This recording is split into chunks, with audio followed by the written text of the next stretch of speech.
a tugboat and a friendly tugboat too. A friendly tugboat too. Oh, Theodore likes to do the things that friendly tugboats do.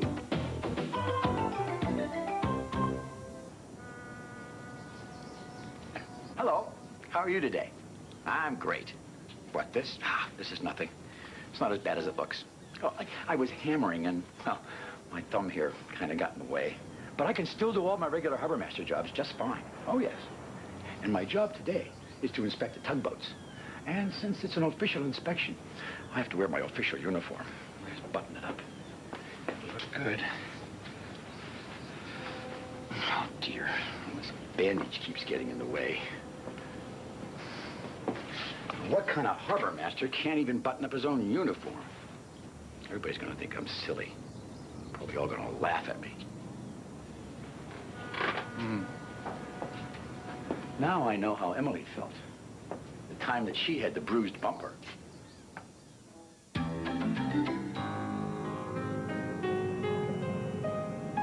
One fine morning, the tugs were setting off to work. Suddenly, they heard the roar of a powerful engine. Now, if you've ever heard that roar, you'd know there was only one tugboat in the big harbor who could make that sound. Emily. "Come on, slowpokes," shouted Emily, barreling between her friends with a great big smile. "Lead the way, Emily," said Theodore. Theodore and George tried to follow where Emily led them, but it sure wasn't easy keeping up with Emily. She raced around boats and islands and bellbuoys, calling, "Catch up! Catch up!" the whole time. She was having so much fun, Emily didn't realize her lifeboat had come loose. The dispatcher had chosen Theodore, George, and Emily to bring in a big container ship. Emily got to the ship first, of course, and Theodore and George came motoring along after her, all out of breath. "Emily," puffed George, "you're the fastest, strongest tugboat in the whole harbor." "Emily can do anything," smiled Theodore.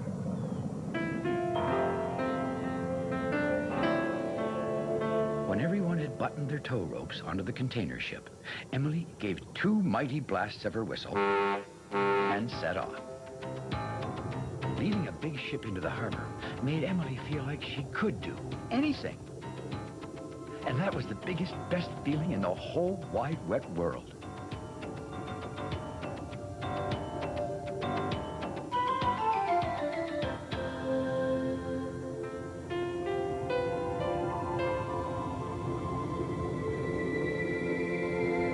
Soon, they arrived at the dock. "Prepare to dock," Emily commanded, swinging around to the side of the ship to help push him into place. "Keep your end steady, Theodore," she ordered. "George, tighten your tow rope." Emily scooted around to check how close the ship was to the dock, and then she saw a surprising sight.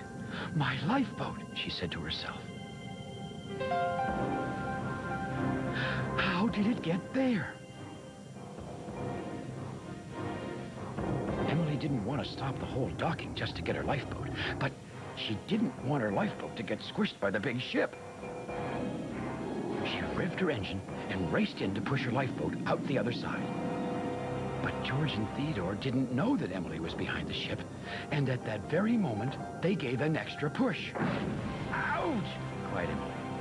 The big container ship banged right into her. George and Theodore stopped docking right away and hurried to see what happened.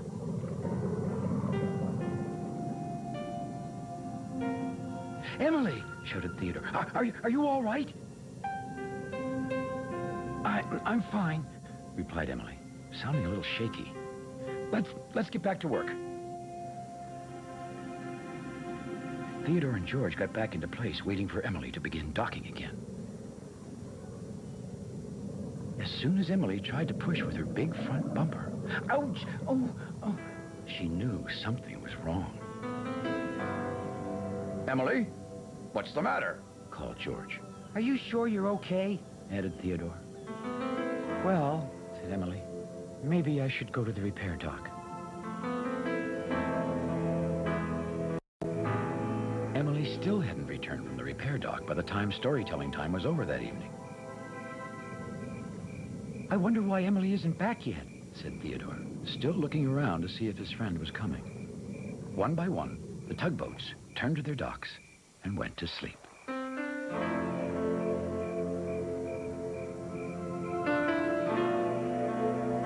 A little later, there was a tiny little putt-putt sound. If you'd never heard that sound before, you'd have been very surprised to know that it was coming from Emily. She was going very slowly, and she had a big, colorful patch on her bruised bumper.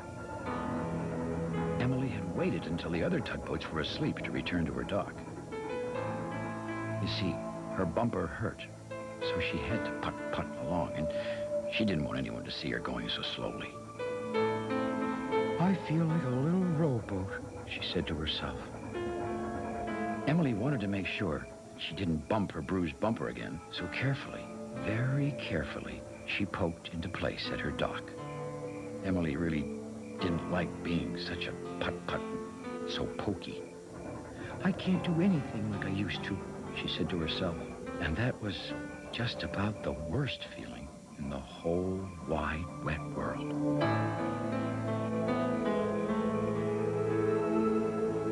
The next morning, Emily decided to see if her bumper was still bruised.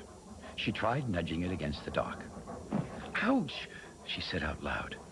It still hurt. "What'd you say, Emily?" yawned Theodore, waking up. Nothing," mumbled Emily, turning away a little so no one could see her bumper. She really didn't want anyone to know she couldn't do things like she usually did because she bruised her bumper. But something awful happened. "Emily," said the dispatcher, beginning the work meeting, "because of your bruised bumper, today I would like you to move Barrington Barge." Well, at first, Emily couldn't believe the dispatcher had said that. "Barrington?" she repeated slowly. "Yes, Emily," said the dispatcher. "Barrington." Emily wished she could just disappear. Moving Barrington was just about the insiest, teensiest, littlest job in the whole harbor. It certainly wasn't a job for her. "What's the matter with Emily?" said Hank.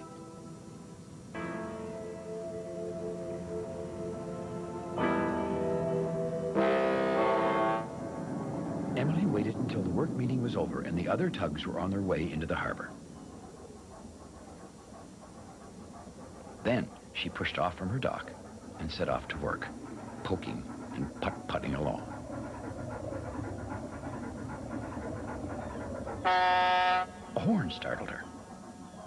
"Oh, Emily, look at you." It was Pearl, the pilot boat.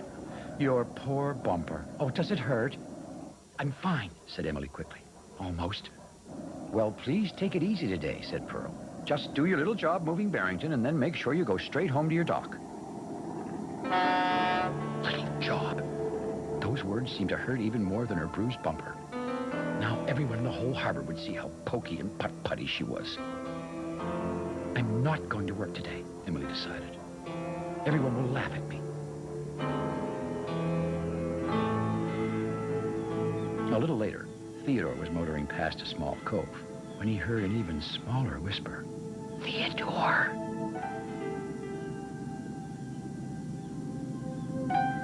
That sounded like my name, thought Theodore. "Theodore!" "Emily," said Theodore, surprised. "What are you doing in there?" "Theodore, I need you to do me a really big favor." "What?" Theodore asked. "I need you to move Barrington Barge for me," replied Emily. "But that's your job, Emily," said Theodore, sounding puzzled. "I really need you to do it for me today," pleaded Emily. "It's important." Emily looked like she really didn't want to talk about it. "Oh, okay, Emily," said Theodore, and he set off to get Barrington. Emily breathed a deep sigh of relief. "I'm not coming out of this cove until this bumper is better and I can do all the things I used to do," she said. And then she turned back to the cove. Ouch! She cried, banging her bumper by accident again. By the way her bumper still felt, it seemed like she might have to be there for a long, long time.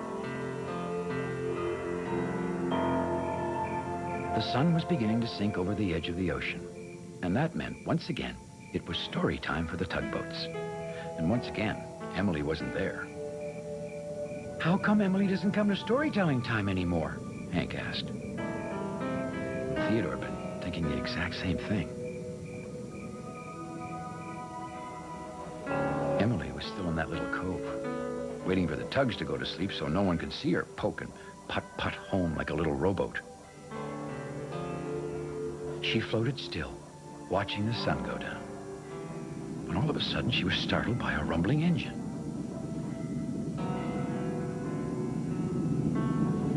Theodore, what are you doing here? I was going to ask you that, Emily, said Theodore. Emily didn't say anything. How come you're hiding? Theodore went on.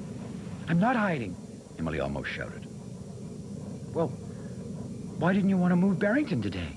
Theodore wanted to know. I didn't feel like it, replied Emily in a very quiet voice this time. Is it your bumper? Said Theodore. Promise you won't laugh, Theodore. I promise, Emily. Emily slowly putt-putted out of the little cove. Well, she said, isn't it dumb? All I can do is move eensy-teensy little barges. I like moving barges, said Theodore. But everyone will laugh at me, said Emily. Theodore moved very close to her.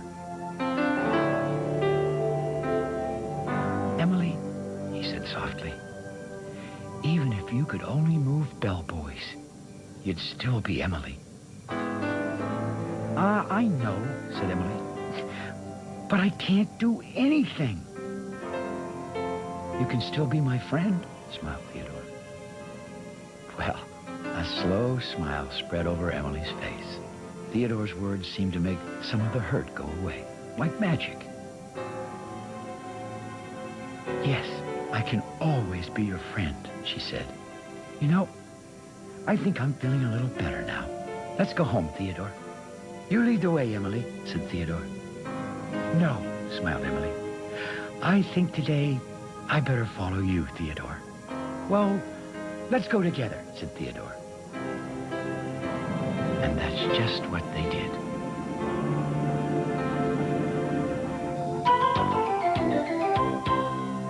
Well, that was the story of Emily's bruised bumpers.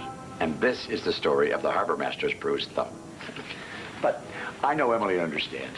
She knows that deep inside, I'm still the same old harbor master, even if I can't button up my own jacket. Thanks for visiting with us here in the Big Harbor. We'll see you all again next time.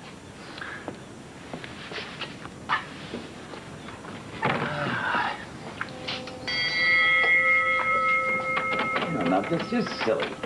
I can't even open my own door.